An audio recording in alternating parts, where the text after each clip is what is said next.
Hello kids, welcome to grade 9 history class and we are discussing the chapter 1 which is the French Revolution chapter जो है हमारा French Revolution का chapter। और आज का जो सेशन है that will be session 4। तो आज का सेशन हम लोग स्टार्ट करेंगे सेशन 4 से। So let's start with it। So session 4 start करने के पहले we are going to recap what we have discussed in session 3। So we have seen कि किंग जो लुइस थे 16 he had to increase taxes and we have seen the reasons why he had to increase taxes in the earlier sessions। तो आपको याद होगा कि उन्होंने taxes बढ़ाने के लिए उनको क्यों फोर्स होना पड़ा, क्योंकि उनका ट्रेजरी खाली था when he became the king and there were so many other reasons for that too। So in the old regime of the France, monarch could not increase taxes on his own will। he had to call a meeting of the 3 state। तो उसके लिए उन्होंने 3 states general की जो meeting है उसको बुलाया and it was represented by the representatives from the 3 states। जो हमारे 3 states थे that were the clergies, nobility and the rest of the population। So we have seen in the earlier session session 3 में कि जो first and second state थे उन्होंने जो representative भेजे थे दैट वर 300 रिप्रेजेंटेटिव एंड जो थर्ड स्टेट था उनके 600 रिप्रेजेंटेटिव थे। Now in the old system what used to happen कि जो 3 स्टेट्स थे they used to get 1 vote each. जो भी उनको टैक्स का जो प्रपोजल पास करना होता था for that, but the third state के लोगों ने दे वांटेड कि जो every member of the representative but the third state के जो लोग हैं दे वांटेड कि every member who was representing their they should get 1 vote each। But King Louis didn't agree to that and that's how the third state के जो representative थे they walked out of the assembly।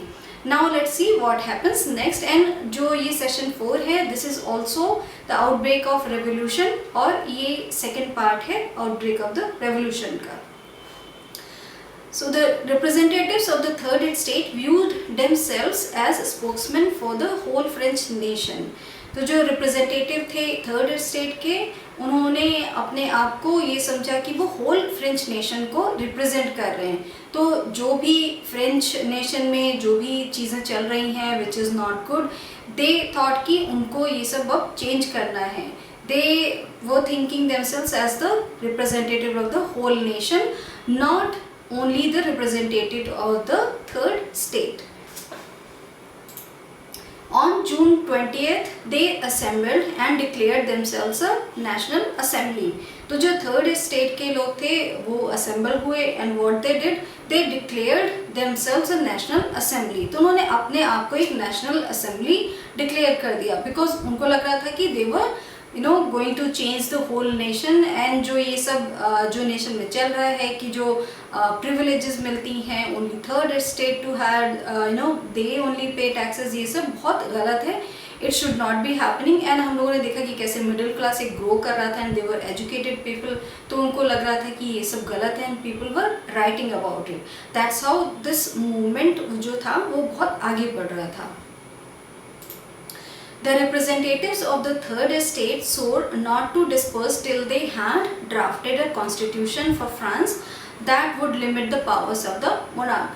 तो जो third state के representative थे उन्होंने ये सोचा कि जब तक वो फ्रांस के लिए कॉन्स्टिट्यूशन ड्राफ्ट नहीं कर रहे हैं तब तक वो वहाँ से नहीं जाएंगे और वो फ्रांस के लिए एक ऐसा कॉन्स्टिट्यूशन ड्राफ्ट करेंगे जिससे जो मोनार्क की जो पावर्स हैं वो लिमिट हो जाए बिकॉज उससे जो लोगों की इंडिविजुअल जो राइट्स हैं वो नहीं मिल रहे थे। जो भी किंग और जो फ्यूडल प्रिविलेजेस हैं उनकी वजह से जो इक्वालिटी थी वो नहीं थी फ्रेंच सोसाइटी में।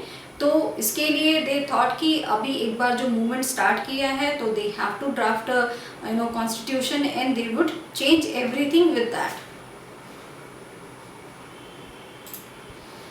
जो लोग थे वहाँ पे जो उनको जो लीड कर रहे थे they were led by Mirabeau and एबेसिस।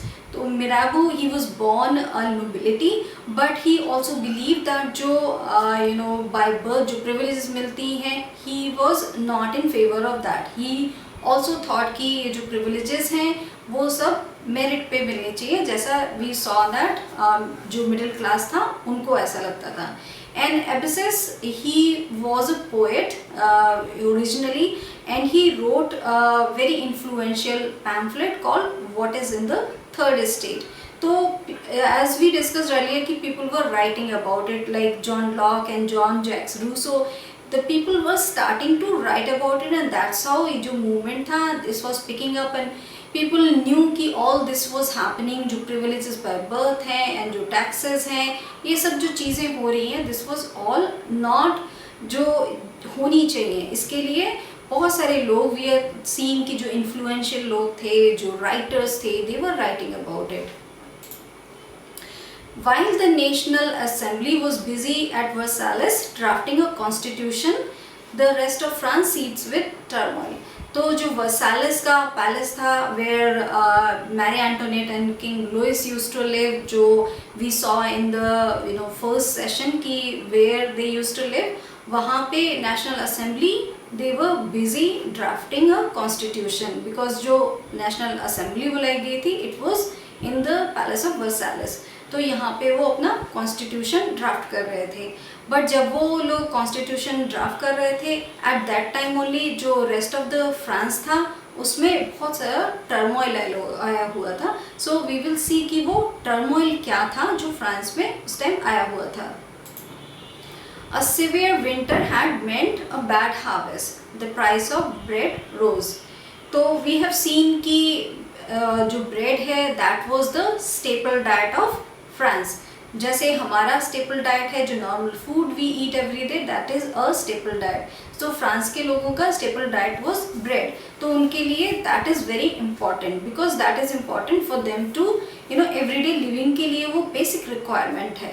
So because of the severe winter, and we saw कि whenever severe winter or drought used to happen, तो price of bread used to increase, and that is why जो बहुत सारी problems हैं वो हो जाती थी कि प्राइस ऑफ ब्रेड इंक्रीज हो जाता था. उससे लोगों की जो बेसिक रिक्वायरमेंट्स हैं they were not able to fulfil, कि they didn't have food to eat, and that's why all the problems used to start कि डिमांड एंड सप्लाई वो कम हो जाता था. वी हैव ऑलरेडी सीन कि जो उनका पॉपुलेशन ग्रोथ था, बिकॉज ऑफ दैट उनका demand and supply already imbalance हो गया था.